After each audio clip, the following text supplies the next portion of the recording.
ओम शांति। आज सतगुरुवार का दिन।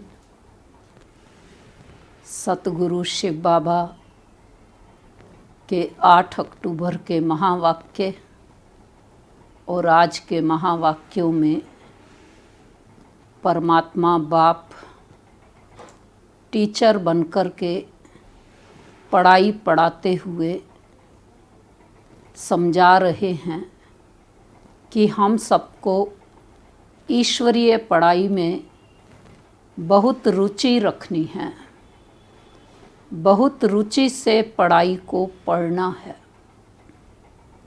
क्योंकि शिव बाबा स्वयं टीचर बनकर के हमें बहुत रुचि से पढ़ा रहे हैं। तो बाबा ने कहा, जितना मैं तुम बच्चों को रुचि से पढ़ाता हूँ, पढ़ाई पढ़ा करके सबकी सद्गति करता हूँ, तो जितनी मेरी रुचि है पढ़ाने में और सर्व की सद्गति करने में, ऐसी ही रुचि तुम बच्चों की भी पढ़ाई पढ़ने में होनी चाहिए। तो रुचि से पढ़ाई को हम पढ़ें तो क्यों पढ़ें? क्योंकि जब हम किसी बात में इंटरेस्ट रखते हैं, टेस्ट से रखते हैं, रुचि से रखते हैं, और यहाँ बाबा पढ़ाई में रुचि रखने की बात हमसे कह रहे हैं, तो ईश्वरीय पढ़ाई, विशेष पढ़ाई जो कि हमें हमारे बारे में भी समझाती और परमात्मा के बारे में भी, तो संसार के खेल के बारे में भी। तो बाबा हम बच्चों को आत्मा का ज्ञान देते हुए, आत्मा सृष्टि रूपी रंगमंच पर पार्ट प्ले करती है, एक्टर है, एक्टर होने के कारण से पार्ट प्ले करना ही करना है। पढ़ाई में जब ये सुनते हैं कि आत्मा एक्टर ऑलराउंड पार्टदारी है, आत्मा एक्टर को सृष्टि चक्र में 84 जन्मों का पार्ट बजाना है, जन्म मरण में आना है, आवागमन के चक्कर में आना है, सुख दुख का खेल देखना है, सुख दुख का पार्ट प्ले करना है। तो इतनी सब बातों को देखते हुए संसार की सब आत्माओं के मन में ये क्वेश्चन आता। वो क्वेश्चन भक्ति मार्ग में भी हम सुनते आए। दुखों से घबरा करके सबने ये सोचा कि क्यों नहीं दुख से छूट जाएं। कुछ ने सोचा जन्म मरण में ही ना आए, क्योंकि जन्म मरण में आने से ही दुख और सुख दोनों मिलते हैं, इसलिए इस जन्म मरण के चक्कर में से मोक्ष मिल जाए हमको। तो हमें मालूम है कि शंकराचार्य जी ने मुक्ति की थ्योरी दी थी, महात्मा बुद्ध जी ने मोक्ष की थ्योरी दी थी, जिसमें भाव यही था कि हम जन्म मरण से मुक्त हो जाएं, सुख दुख से मुक्त हो जाएं, संसार में पार्ट प्ले करने आए ही नहीं।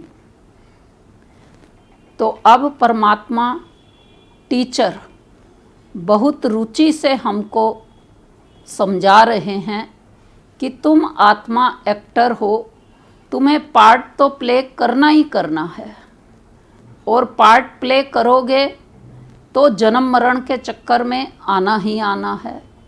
जब जन्म मरण के चक्कर में आओगे तो सुख दुख का जो संसार का खेल बना हुआ है, शुरुआत में सतयुग त्रेता में सुख ही सुख है, और द्वापर से दुख का खेल शुरू होता है, माया का राज्य, रावण का राज्य शुरू होता है।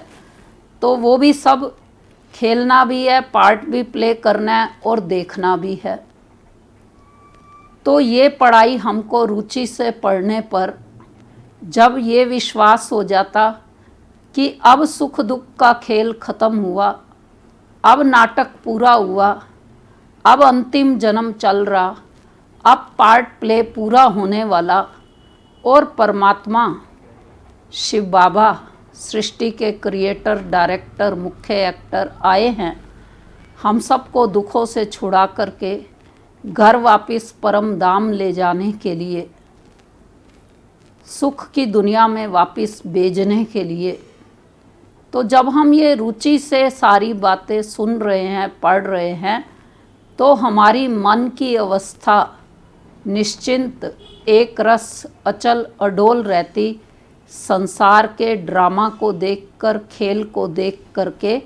क्योंकि बाबा ने आज बिल्कुल स्पष्ट कर दिया है कि आत्मा के अंदर जो पार्ट भरा हुआ है अनादि अविनाशी, जिस समय जो बजना है, जो बजा था वही बजेगा, और संसार रूपी ड्रामा का भी पार्ट अनादि अविनाशी जो चलना है वो चल रहा है। तो इन सब बातों को समझने जानने के बाद अब अंतिम जन्म और घर वापस जाने का समय, परमात्मा के साथ वापस जाने का समय, मनुष्य से देवता बनने का समय चल रहा। ये जब समझ आ गई हमको तो हमारा पुरुषार्थ तीव्र हो जाता है और हमारे सारे क्वेश्चन समाप्त होकर संगम युग पर एक शिव बाबा की याद में, उसके प्यार में, उससे मंगल मिलन मनाने में व्यस्त हम रहते हैं। तो आज की मुरली का सारी है, मीठे बच्चे, बाबा आए हैं तुम्हें बहुत रुचि से पढ़ाने, तुम भी रुचि से पढ़ो,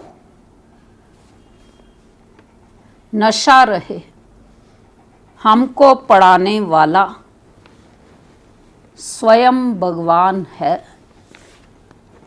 प्रश्न है, तुम ब्रह्मा कुमार कुमारियों का उद्देश्य व शुद्ध भावना कौन सी है? उत्तर है, तुम्हारा उद्देश्य है कल्प 5000 वर्ष पहले की तरह फिर से श्रीमत पर विश्व में सुख और शांति का राज्य स्थापन करना। तुम्हारी शुद्ध भावना है कि श्रीमत पर हम सारे विश्व की सद्गति करेंगे। तुम नशे से कहते हो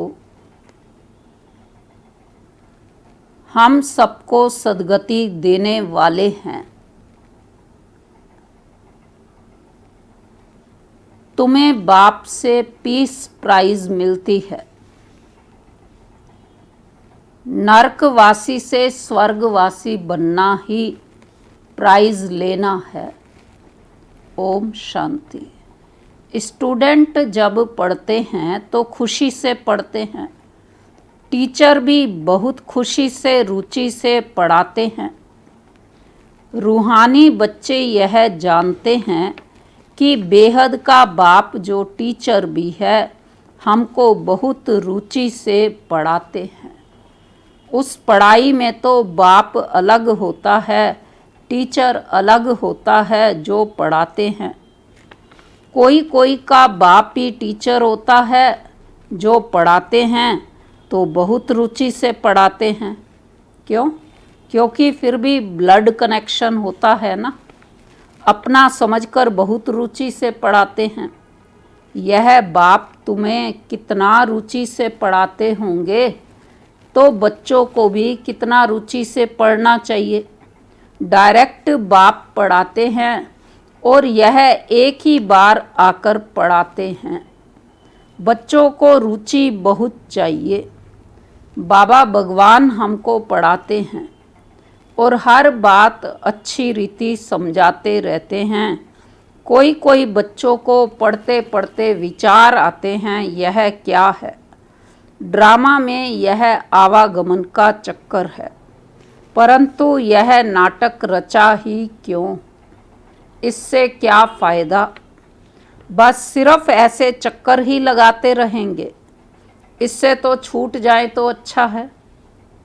जब देखते हैं यह तो 84 का चक्कर लगाते ही रहना है, तो ऐसे ऐसे ख्यालात आते हैं, भगवान ने ऐसा खेल क्यों रचा है जो आवागमन के चक्कर से छूट ही नहीं सकते, इससे तो मोक्ष मिल जाए।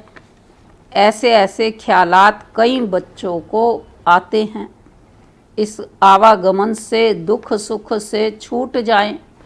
बाप कहते हैं यह कभी हो नहीं सकता, मोक्ष पाने के लिए कोशिश करना ही वेस्ट हो जाता है।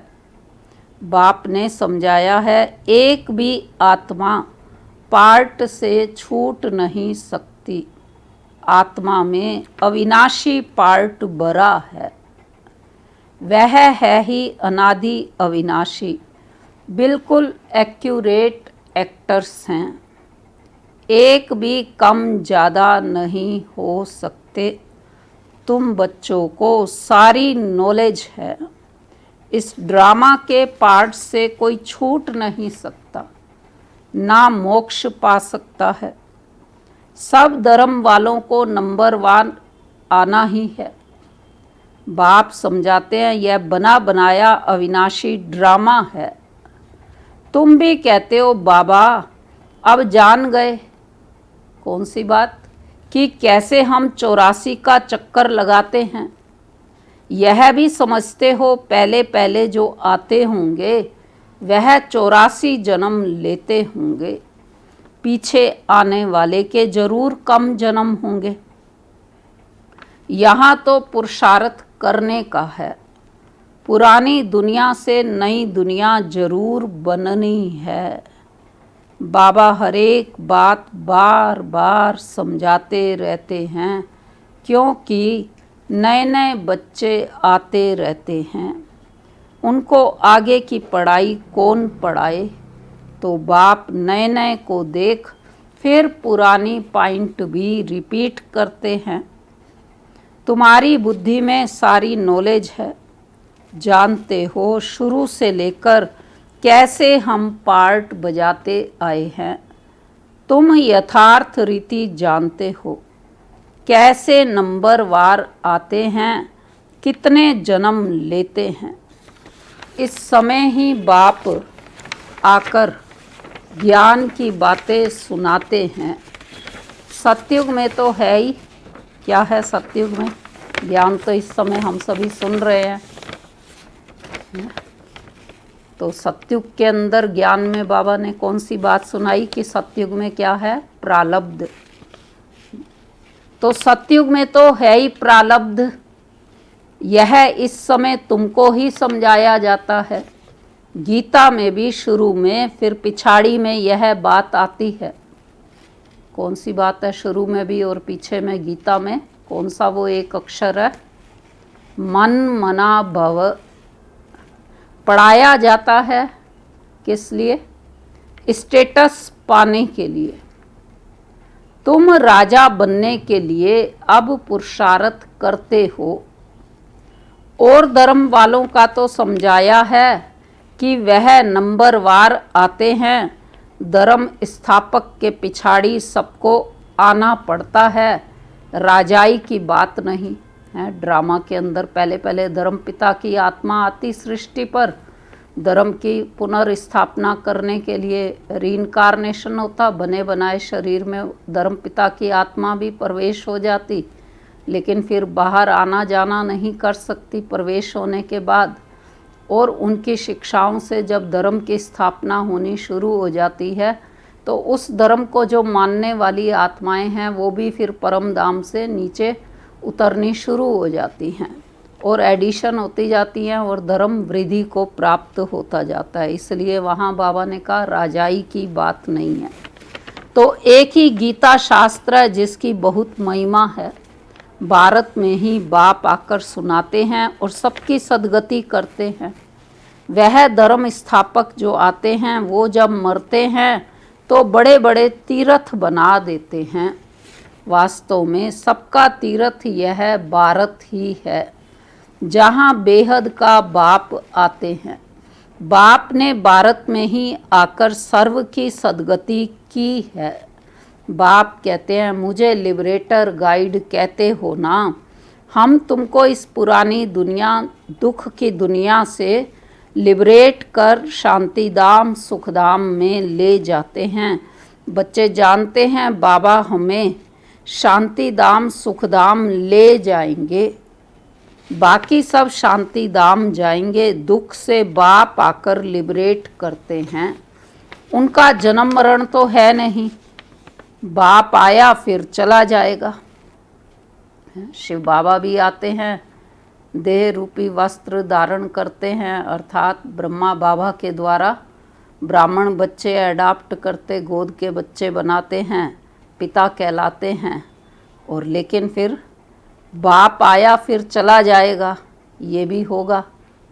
लेकिन क्या नहीं होगा फिर? उनके लिए ऐसे थोड़े ही कहेंगे कि मर गया। जैसे शिवानंद के लिए कहेंगे शरीर छोड़ दिया, फिर शरीर छोड़ दिया, लेकिन फिर क्या करते आगे? फिर क्रियाकर्म करते हैं। यह बाप चला जाएगा तो इनका क्रियाकर्म सेरेमनी आदि कुछ भी नहीं करना होता। उनके तो आने का भी पता नहीं पड़ता है। शिव बाबा कब सृष्टि पर आते और कब चले जाते ये किसी को पता ही नहीं चलता। ब्रह्मा बाबा के तन में जब शिव बाबा की प्रवेशता हुई थी तो एकमात्र उस दृश्य को देखने वाली उनकी लौकिक बहू ब्रिजेंद्रा दादी जी थी, जिन्होंने देखा कि कैसे कमरे के अंदर लाल सुनहरी रोशनी फैली हुई और बाबा के मुख से ऐसे शब्द निकल रहे थे जो सुनने पर उनके लग ही नहीं रहे थे। तो बाद में तो खैर ये स्पष्ट हो गया था रहस्य कि उस दिन वास्तव में परमात्मा शिव की प्रवेशता हो चुकी थी 1936 के आसपास। तो यह बाप चला जाएगा तो इनका क्रियाकर्म सेरेमनी आदि कुछ भी नहीं करना होता। उनके तो आने का भी पता नहीं पड़ता। क्रियाकर्म आदि की तो बात ही नहीं है।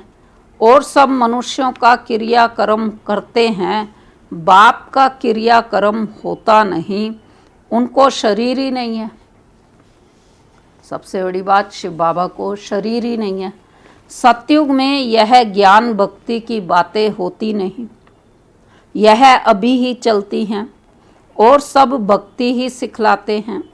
आधा कल्प है भक्ति, फिर आधा कल्प के बाद बाप आकर ज्ञान का वर्षा देते हैं। ज्ञान कोई वहाँ साथ नहीं चलता, वहाँ बाप को याद करने की दरकार ही नहीं रहती। मुक्ति में है, वहाँ याद करना होता है क्या? दुख की फरियाद वहाँ होती ही नहीं। भक्ति भी पहले अवैभिचारी फिर व्यभिचारी, इस समय तो अति व्यभिचारी भक्ति है। इसको रौरव नर्क कहा जाता है। अवैभिचारी माना एक शिव बाबा की भक्ति और व्यभिचारी माना अनेक की भक्ति। तो इस समय तो अति व्यभिचारी भक्ति है जिसको रौरव नरक कहा जाता है। एकदम तीखे में तीखा नरक है, फिर बाप आकर तीखा स्वर्ग बनाते हैं। इस समय है 100% दुख, फिर 100% सुख शांति होगी। आत्मा जाकर अपने घर विश्राम पाएगी। समझाने में बड़ा सहज है। बाप कहते हैं, मैं आता ही तब हूँ जब नई दुनिया की स्थापना कर पुरानी दुनिया का विनाश करना होता है। इतना कार्य सिर्फ एक तो नहीं करेंगे, खिदमतगार बहुत चाहिए। इस समय तुम बाप के खिदमतगार बच्चे बने हो, भारत की खास सच्ची सेवा करते हो। सच्चा बाप सच्ची सेवा सिखलाते हैं, अपना भी और भारत का भी और विश्व का भी कल्याण करते हो तो कितना रुचि से करना चाहिए। बाबा कितनी रुचि से सर्व की सद्गति करते हैं। अभी भी सर्व की सद्गति होनी है जरूर। यह है शुद्ध अहंकार, शुद्ध भावना। तुम सच्ची सच्ची सेवा करते हो, परंतु है सब गुप्त। आत्मा करती है शरीर द्वारा। तुमसे बहुत पूछते हैं बीके का उद्देश्य क्या है। बोलो ब्रह्मा कुमार कुमारियों का उद्देश्य यह है विश्व में सतयुगी सुख शांति का स्वराज्य स्थापन करना। हम हर 5000 वर्ष बाद श्रीमत पर विश्व में शांति स्थापन करने विश्व शांति की प्राइज लेते हैं, यथा राजा रानी तथा प्रजा प्राइज लेते हैं। नरकवासी से स्वर्गवासी बनना कम प्राइज है क्या? वह पीस प्राइज लेकर खुश होते रहते हैं, मिलता कुछ भी नहीं। सच्ची सच्ची प्राइज तो अभी हम बाप से ले रहे हैं, विश्व के बादशाही की। कहते हैं ना, भारत हमारा ऊंच देश है, कितनी महिमा करते हैं। सब समझते हैं हम भारत के मालिक हैं, परंतु मालिक हैं कहाँ? समझते ज़रूर है मालिक हैं, लेकिन बाबा ने कहा मालिक हो कहाँ? अभी तुम बच्चे बाबा की श्रीमत से राज्य स्थापन करते हो। हथियार पवार तो कुछ नहीं है, दैवी गुण धारण करते हैं, इसलिए तुम्हारा ही गायन पूजन है।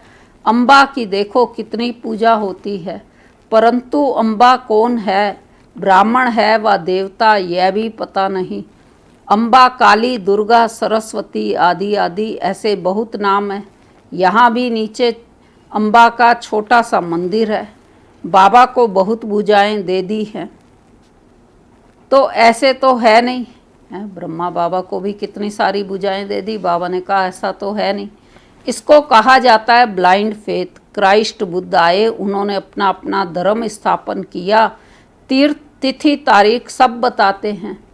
वहाँ ब्लाइंड फेथ की तो बात ही नहीं। यहाँ भारतवासियों को कुछ पता नहीं है हमारा धर्म कब और किसने स्थापन किया, इसलिए कहा जाता है ब्लाइंड फेथ। अभी तुम पुजारी हो, फिर पूज्य बनते हो। तुम्हारी आत्मा भी पूज्य तो शरीर भी पूज्य बनता है। तुम्हारी आत्मा की भी पूजा होती है, फिर देवता बनते हो तो वो भी पूजा होती है। बाप तो है ही निराकार, वह सदैव पूज्य है, वह कभी पुजारी नहीं बनते हैं। तुम बच्चों के लिए कहा जाता है आपे ही पूज्य आपे ही पुजारी। बाप तो एवर पूज्य बनते हैं, बनाते हैं। यहाँ आकर बाप सच्ची सेवा करते हैं, सबको सद्गति देते हैं। बाप कहते हैं अब माम एकम याद करो। दूसरे कोई देहदारी को याद नहीं करना है। यहाँ तो बड़े बड़े लखपति करोड़पति जाकर अल्लाह अल्लाह कहते हैं, कितनी अंधश्रद्धा है। बाप ने तुमको हमसों का अर्थ भी समझाया है। वह तो कह देते शिवो हम, आत्मा सो परमात्मा।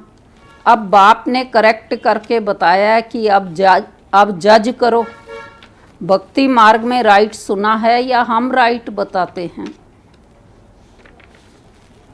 क्या कहेंगे? हमसों का अर्थ बहुत लंबा चौड़ा है। हमसों ब्राह्मण देवता क्षत्रिय।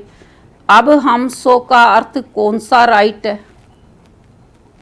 हम आत्मा चक्र में ऐसे आती हैं, विराट रूप का चक्र भी है, इसमें चोटी ब्राह्मण और बाप को दिखाया नहीं है, तो देवताएं कहाँ से आए? विराट रूप की कहानी सुनेंगे। विराट रूप के अंदर क्या दिखाया गया है? कथा कहानियों के अनुसार तो जो मनु के वंशज जो थे वो मानव कहलाए, और यमराज के जो थे वो मृत्यु के देवता कहलाए, और दोनों ही जो है दक्ष प्रजापिता के बच्चे थे। तो लेकिन जब विराट रूप की बात आती है तो विराट रूप में ब्राह्मण देवता क्षत्रिय वैश्य शूद्र दिखाए गए हैं, देवता नहीं दिखाए गए हैं, सिर्फ ब्राह्मण क्षत्रिय वैश्य शूद्र दिखाए हैं। तो बाबा अब आकर के हमको ब्राह्मण से देवता बनाते हैं, तब विराट रूप भगवान का पूरा होता है। तो सतयुग में फट से देवता वर्ण कैसे हुआ? देवताएं कहाँ से आए, पैदा कहाँ से हुए? कलयुग में तो है शूद्र वर्ण, सतयुग में फट से देवता वर्ण कैसे हुआ? कुछ भी समझते नहीं। भक्ति मार्ग में मनुष्य कितना फंसे रहते हैं। कोई ने ग्रंथ पढ़ लिया, ख्याल आया मंदिर बना लिया, बस ग्रंथ बैठ सुनाएंगे। बहुत मनुष्य आ जाते हैं, बहुत फॉलोअर्स बन जाते हैं, फ़ायदा तो कुछ भी नहीं होता। बहुत दुकान निगल गए हैं। अब यह सब दुकान ख़त्म हो जाएंगे। यह दुकानदारी सारी भक्ति मार्ग में है। इनसे बहुत धन कमाते हैं। सन्यासी कहते हैं हम ब्रह्म योगी तत्व योगी हैं। जैसे भारतवासी वास्तव में हैं देवी देवता धर्म के, परंतु हिंदू धर्म कह देते हैं, वैसे ब्रह्म तो तत्व है जहाँ आत्माएं रहती हैं। उन्होंने फिर ब्रह्म ज्ञानी तत्व ज्ञानी नाम रख दिया है, नहीं तो ब्रह्म तत्व है रहने का स्थान। तो बाप समझाते हैं कितनी बारी भूल कर दी है, यह सब है ब्रह्म। मैं आकर सब ब्रह्म दूर कर देता हूँ। भक्ति मार्ग में कहते भी हैं, हे प्रभु तेरी गतमत न्यारी है, गति तो कोई कर ना सके, मतें तो अनेकानेक मिलती हैं। तो यहाँ की मत कितनी कमाल कर देती है, सारे विश्व को ही चेंज कर देती है। अभी तुम बच्चों की बुद्धि में है कि इतने सब धर्म कैसे आते हैं, फिर आत्माएं कैसे अपने अपने सेक्शन में जाकर रहती हैं। यह सब ड्रामा में नूंद है। यह भी बच्चे जानते हैं, दिव्य दृष्टि दाता एक बाप ही है।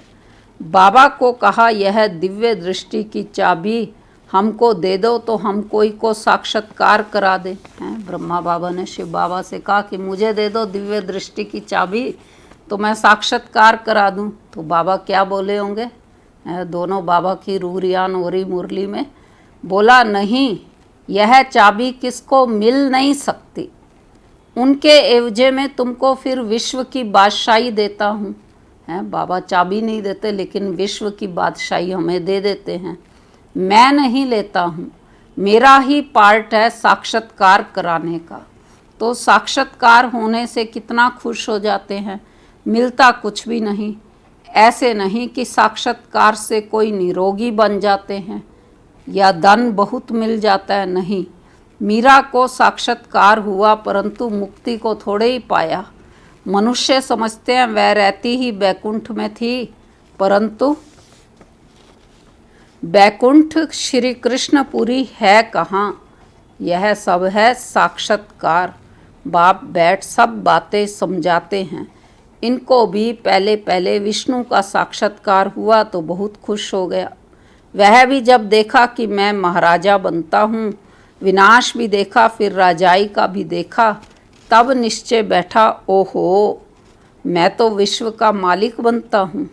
बाप तो पॉइंट चल रही थी हमारी, बाबा समझा रहे कि इनको भी पहले पहले विष्णु का साक्षात्कार हुआ तो बहुत खुश हो गया। ब्रह्मा बाबा को सबसे पहले विष्णु चतुर्भुज का साक्षात्कार हुआ था। वह भी जब देखा कि मैं महाराजा बनता हूँ, विनाश भी देखा फिर राजाई का भी देखा, तब निश्चय बैठा, ओहो मैं तो विश्व का मालिक बनता हूँ। बाबा की प्रवेशता हो गई। बस बाबा यह सब आप ले लो, हमको तो विश्व की बादशाही चाहिए। ब्रह्मा बाबा ने शिव बाबा को कहा मेरा सब कुछ ले लो, तन मन धन समय श्वास संकल्प सब कुछ मेरा आपका ही है, लेकिन इसके बदले मुझे विश्व की बादशाही दे दो। तो बाबा क्या कहेगा, बदले में देता या बाबा तो आया ही है हम सब बच्चों को विश्व की बादशाही देने हैं। जैसे एक ब्रह्मा को मिली उसके साथ साथ हम सबका भी विश्व की बादशाही पर अधिकार है, हम भी उसके मालिक हैं। बस बाबा यह सब आप ले लो, हमको तो विश्व की बादशाही चाहिए। तुम भी यह सौदा करने आए हो ना।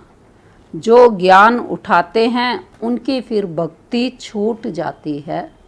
किस किस ने बाबा से ये सौदा कर लिया कि बाबा ये सब कुछ आपका और बदले में विश्व की बादशाही हमारी है। घाटे का सौदा तो है नहीं, सब ने किया ही होगा। तो निशानी क्या कि ज्ञान सुना तो फिर भक्ति छूट गई, बाबा के बन गए तो बाबा से बादशाही तो मिलनी ही है।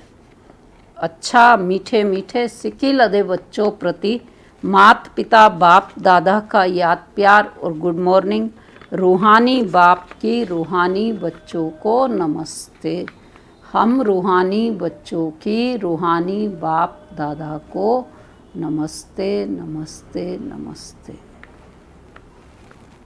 तो धारणा की पॉइंट है, पहली है दैवी गुण धारण कर श्रीमत पर भारत की सच्ची सेवा करनी है।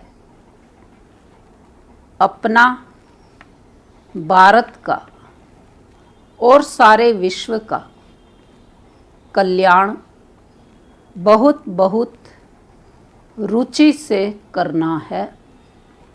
दूसरा, ड्रामा की अनादि अविनाशी नूंद को यथार्थ समझ कोई भी टाइम वेस्ट करने वाला पुरुषार्थ नहीं करना है, व्यर्थ ख्यालात भी नहीं चलाने हैं।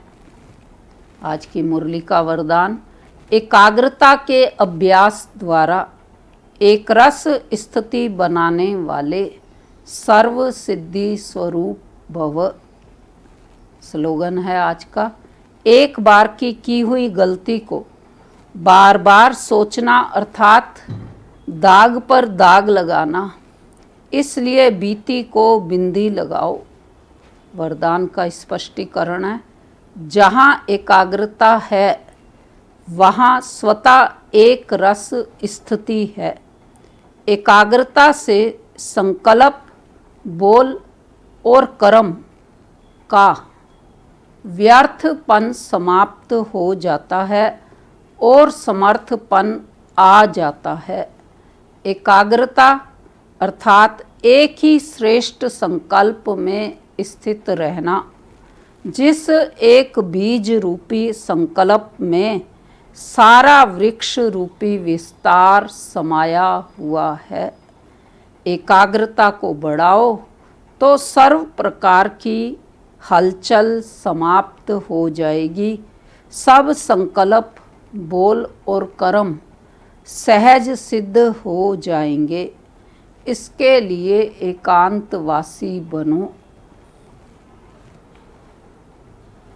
तो इसके लिए एकांतवासी बने, कौन सी बात के लिए कि सब संकल्प, बोल और कर्म सहज सिद्ध हो जाएं, सब प्रकार की हलचल समाप्त हो जाए।